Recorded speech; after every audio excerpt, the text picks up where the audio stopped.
Assalamualaikum warahmatullahi wabarakatuh. Baiklah teman-teman, di sini saya Ayu Mardiah akan mempresentasikan materi terkait mata kuliah Hukum Perbankan Syariah yang bertemakan tentang ketentuan legal administrasi bank syariah, perubahan, merger, konsolidasi, akuisisi, pembubaran, dan juga likuidasi. Langsung saja, yaitu tentang perbankan syariah ya. Jadi pada hakikatnya perbankan syariah ini sama halnya dengan bank konvensional yang kita ketahui ya, dimana keduanya ini menjalankan praktik usaha perbankan pada umumnya, seperti penyimpanan dana dalam bentuk tabungan dan juga deposito, juga menyalurkan kredit perbankan. Nah, untuk pengertiannya dalam Undang-Undang Nomor 21 Tahun 2008 tentang Perbankan Syariah, yaitu di mana bank syariah ini adalah bank yang menjalankan kegiatan usaha berdasarkan prinsip syariah atau prinsip hukum Islam yang diatur dalam Fatwa Majelis Ulama Indonesia, seperti prinsip keadilan dan keseimbangan, kemaslahatan, universalisme, serta tidak mengandung gharar, maisir, riba, zalim, dan objek yang haram. Itu sedikit pemaparan tentang pengertian dari perbankan syariah. Kemudian materi yang selanjutnya yaitu tentang ketentuan legal administratif.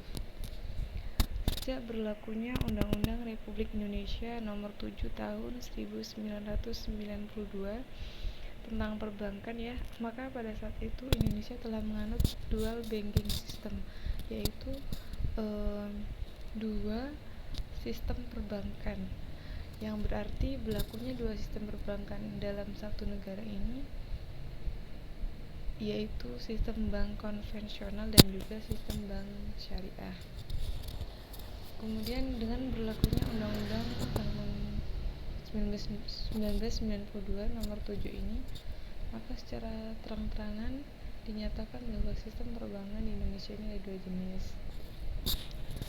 Kemudian sistem perbankan nasional yang bertransformasi dari single banking system menjadi dual banking system tentunya memerlukan kesiapan dalam segala hal, seperti kelengkapan perangkat hukum berupa regulasi yang diatur dalam peraturan perundang-undangan tentang perbankan syariah secara hierarki yang berjenjang sesuai dengan fungsi-fungsi regulasinya. Nah, ini susunan peraturan perundang-undangan sesuai hierarkinya.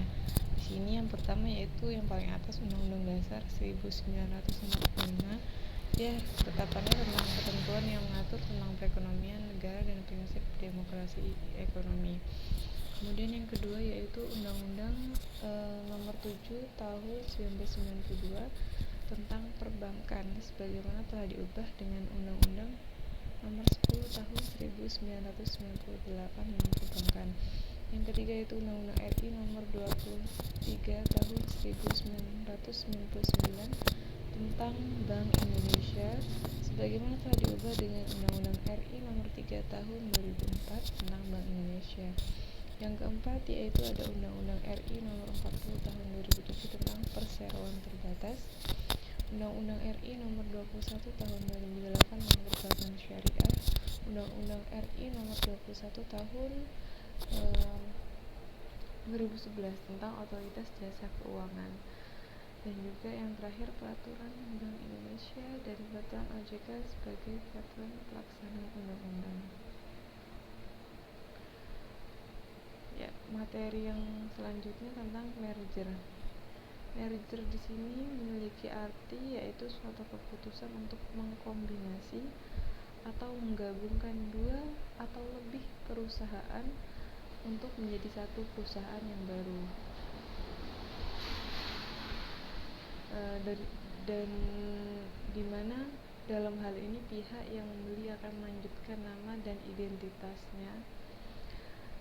Perusahaan pembeli juga akan mengambil baik aset maupun kewajiban perusahaan yang dibeli. Setelah merger, perusahaan yang dibeli akan berhenti dan akan tidak ada operasi atau upaya aktivitas lainnya gitu. Jadi ketika perusahaan itu memutuskan untuk merger atau menggabungkan dua atau lebih perusahaan menjadi satu perusahaan, maka perusahaan yang ikut gabung itu mereka tidak bisa beroperasi lagi, dalam artian perusahaan yang digabungkan itu harus berhenti. Nah, kemudian baru maksudnya berhenti dan menjalankan perusahaan baru yang mereka gabungkan tersebut. Jadi intinya program lama dibuang, kemudian berganti dengan program baru. Seperti itu menurut pemahaman saya. Selanjutnya, nah ini tipe-tipe merger itu ada 5 ya. Yang pertama merger horizontal. Merger horizontal di sini yaitu proses menggabungkan dua perseroan yang memiliki jenis usaha yang sama. Contohnya itu merger dari dua perusahaan tekstil atau merger dua perusahaan distribusi gitu. Jadi khusus ya gitu. Terus merger vertikal, jenis ini adalah merger di mana yang menjadi titik utamanya yaitu di bidang kerjasamanya memiliki hubungan. Jadi misalnya ini seperti perusahaan tepung dan perusahaan pengolah susu melakukan penggabungan dengan perusahaan roti gitu. Jadi kayak bahan baku tepung dan perusahaan pengolahan susu ini bergabung menjadi perusahaan roti.